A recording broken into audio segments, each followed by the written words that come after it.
Actually, nung ganun siya katigas ang ulo, binibenta ko na to, pinahawa ko na sa kanila to, pinakilatis ko na, binibitiwan nila, ayaw nila.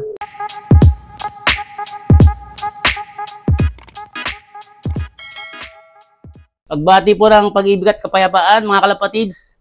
Welcome po muli sa akin, Lop, Precious Paxson Lop ng Lipa City, Batangas. Yun, siyempre, bago ulit natin simulan tong video to, sir. Maraming salamat salamat sa pagbisita uli.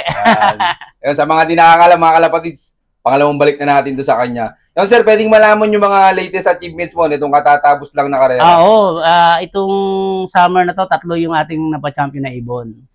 Kasama yung sa first overall ng doon sa bata sa San Juan. Tapos nung nakaraang SDR, 3 din. So far, so good naman kada season. Nakaluba tayo ng Panginoon ng mga overall champion. Oo, ang galing. Tignan nyo mga kalapatids, talagang sunod-sunod yung panalo ni sir. Ito yung ating nakaraang taon. Si Liv Christine, yung ating Palo Leyte champion, invitational. Yan, winner siya ng Palo Leyte. Bangos, ilang kilometer dito yun, sir? 500 plus. Tapos lap champion. Malayo, ano yan, MacArthur na yan eh. Malayo yan sa Tacloban eh. Oo, tapos lap champion pa, sir, ano? Lap champion, 2 lang kami nagpa-clock. Tapos yung isang nag-clock, lahi din ng ibon ko, yung aking Japan. Ayos, congrats ka, sir. Ayan, sir, pwedeng maipasyal mo kami sa loop mo. Oo, pwede. Yun, tara, samahan nyo kami. Let's Tara! go. Yan. Ito yung ating Palo Leyte champion. Ito, mga kalapatids, so ginawa ng breeder ni nakasalang hen siya. Medium hen. Bali, bloodline nito, Reso, Merway. Parehas, itim yung magulang. Ito yung nilabas, checkered. Sir, ano po palang mga nahakot ng ibon na yan? First lahat to, sa lahat ng pooling. Lalo na yung last lap niya, first sa lahat to. Andun di ko na rin tanda eh. Sa overall lang, sir? 3rd siya sa overall. Yung nag-first dito, ibon din natin yung nag-first lahi ng Japan. Kay JR Morales. Tignan yung mga kalapatid, so nakakalaban nung kasama nung nag-clock, ibon niya din. Akala ko solo clock na nga ako eh. May isa pa nag-clock, lahi din ng ibon ko. Oh, yes. Pero kamusta yan, sir? Nung kinakarera mo, simula nung first lap derby? Simula nung first lap, hindi siya nawala sa top 10. Oh, ang galing din yung mga kalapatid, so. May speed. Matigas na ang ulo nito. Kung pumapasok lang kagad to, top 5 lahat to eh.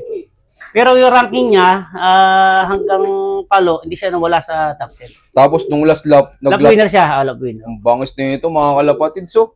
Ang matigas na ang ulo nito, ayaw pumasok agad. Tignan nyo, pasaway pa yan, pero laging pasok sa top 10. Laging pasok. Nung first lap, 5th siya eh. Parang nung second lap, parang 6. O 5th din, parang 5th din nung second lap. Ang galing. Lahat smash to? Oh, smash race pa. Oo, ubos lahat. Halos sa clocking namin, nagpapaklak lang kami, 5, 6, laging ganon.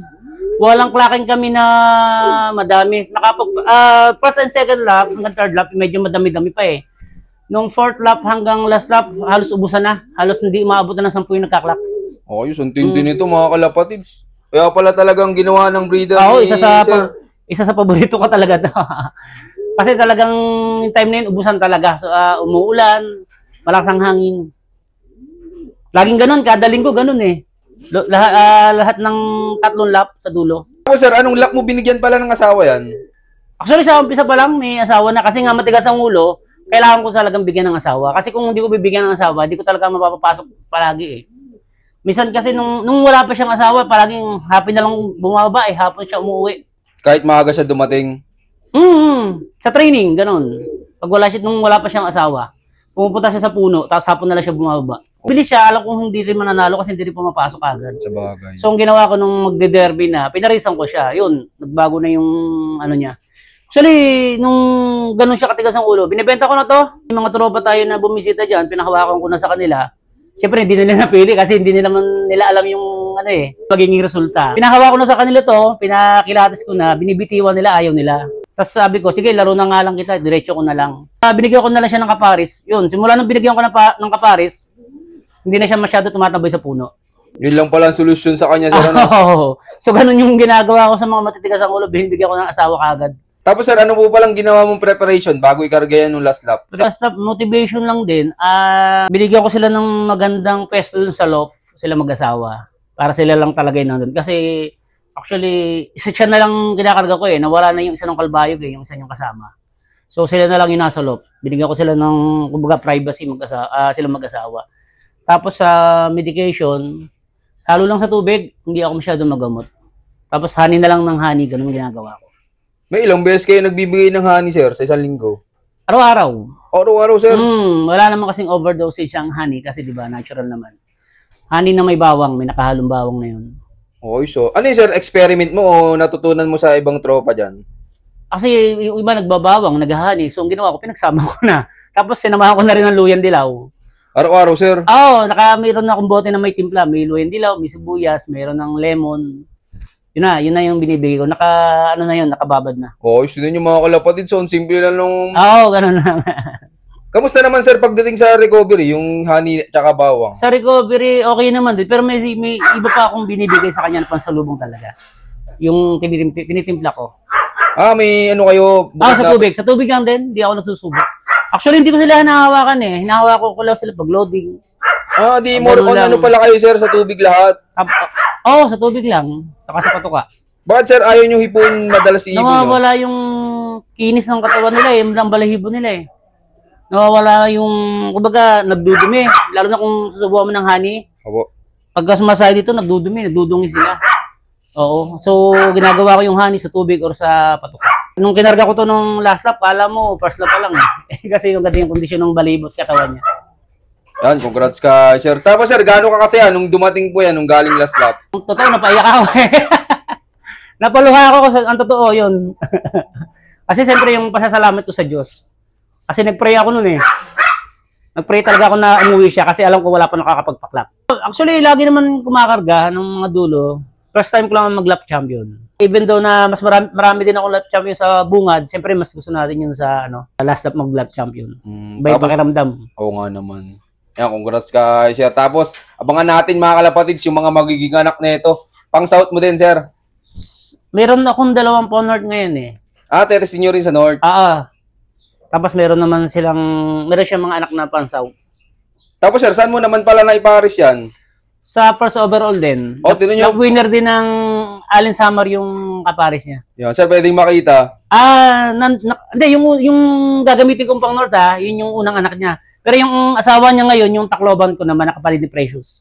Tacloban pala. Kasi pinapaikot ko pa eh. Siyempre, titingnan natin kung saan gagalaw yung mga anak nila. Ito naman ngayon yung kapares ni Liv Christine, yung Palolete champion ko. Bali, champion din siya. Sprint race champion sa Ulpa. Until Calbayog. Tapos, SDR, champion din siya. 5th overall. Gumakalapatid. So, sir, ano pong bloodline nito? Kittle to, tsaka yung MacArthur ko. Bali, full sibling to ni Precious, yung first overall ko nung nakaraan din. Tumakalapad. So, kamusta naman to, sir? Nung nilalaro nyo, simula nung matulin to, puro 1,000 speed ito. Grabe. Kahit yung matnog niya, yung erosion niya, 1-2 plus eh. Bine-basic lang, sir, ano? Malakas na ibon to. Sayang nga lang nung last lap bumutas siya eh. Wala kasi nag-clock na live noon, time na yun. Pero live siya bago magtakloban. Pero kung nagkapag-backlack yan, sir, possible, anong pwedeng ma-out na? Mga 800,000 tsaka isang motor. Madami. Yari niya lahat, oo. Pero okay lang, at least umuwi naman siya. Oo nga. Ano bang speed kasi yun eh, talagang ubusan. Sa 5,000 kami naglaban-laban. Halos natirang ibon ng last up, parang 100 na lang, 200 na lang ata. Puro butas pa yun. Yan, abangan natin. Pasalamat ako noon mga time na yun. Kasi kada lap namin, nawawalang ibon 1.7, 1.5, 1.3. Buti hindi siya napapasama sa mga nawawala.